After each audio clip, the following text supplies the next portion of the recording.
The guys who stormed the Capitol on January 6th, they are the lead. They're the leaders. This is what I'm saying. They stormed the Capitol on January 6th. They beat up 140 police officers, killed one. Okay, they killed one.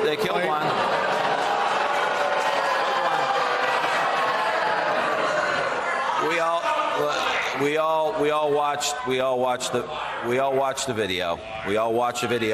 And let him finish, please. And I'm happy to have this conversation. I'm not afraid to have this conversation. These are the conversations we need to have in this country. I welcome you guys. Let's just be respectful, but I'm not afraid to stand here and defend my position. I'm not afraid to have this conversation. That was Tim Ryan, the Democratic congressman vying for Ohio's Senate seat this year.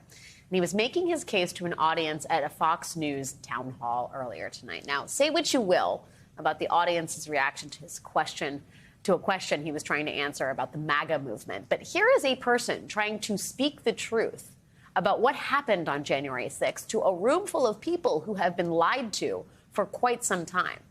It is not a very comfortable conversation, but Tim Ryan was trying to have it anyway.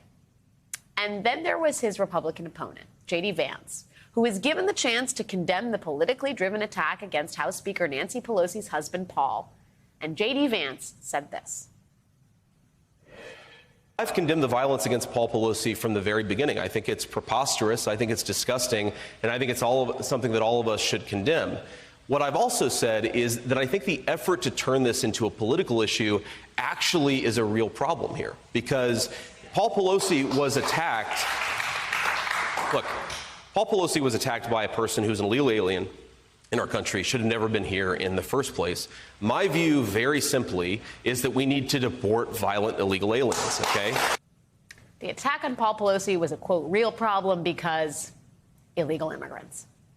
J.D. Vance, it should be noted, did not take the opportunity to have an uncomfortable conversation about the ways in which Fox News has fomented anger against Speaker Pelosi and spread misinformation about the Democratic Party. Quite the opposite, in fact.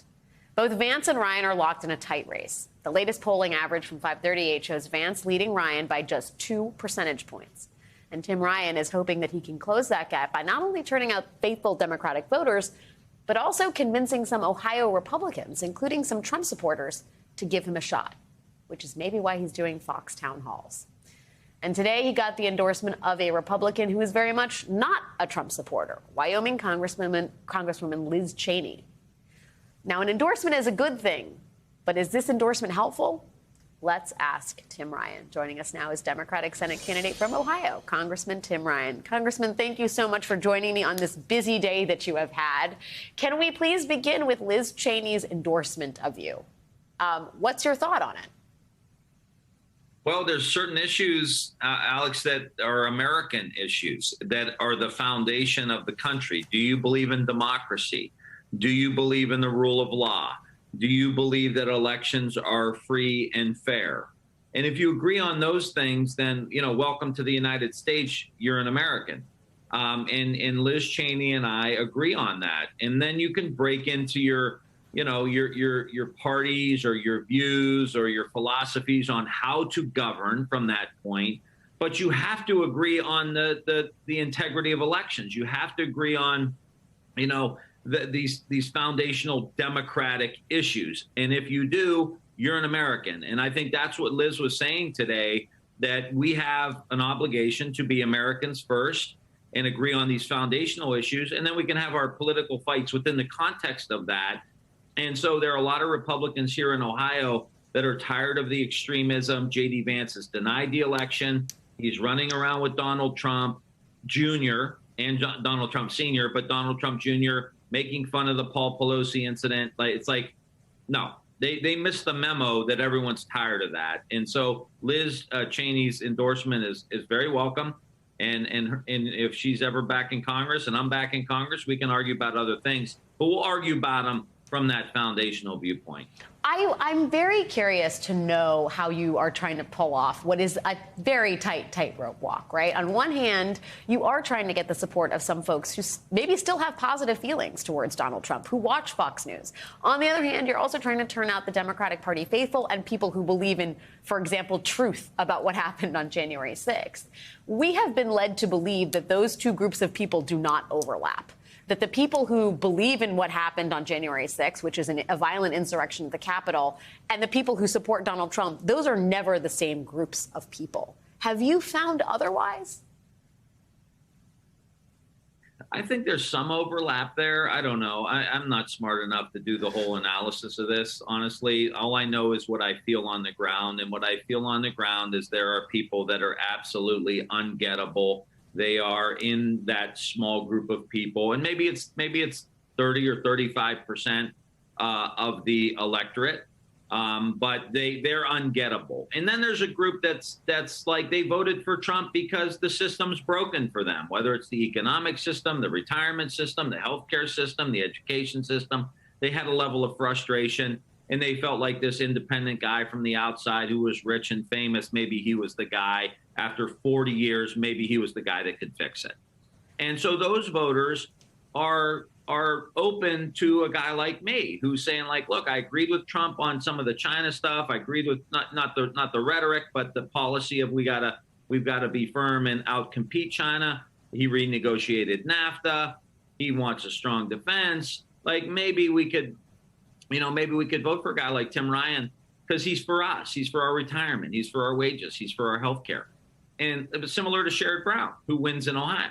Those people are gettable. And I'm not going to not go on Fox News because I'm afraid of the people who support the insurrection on January 6th.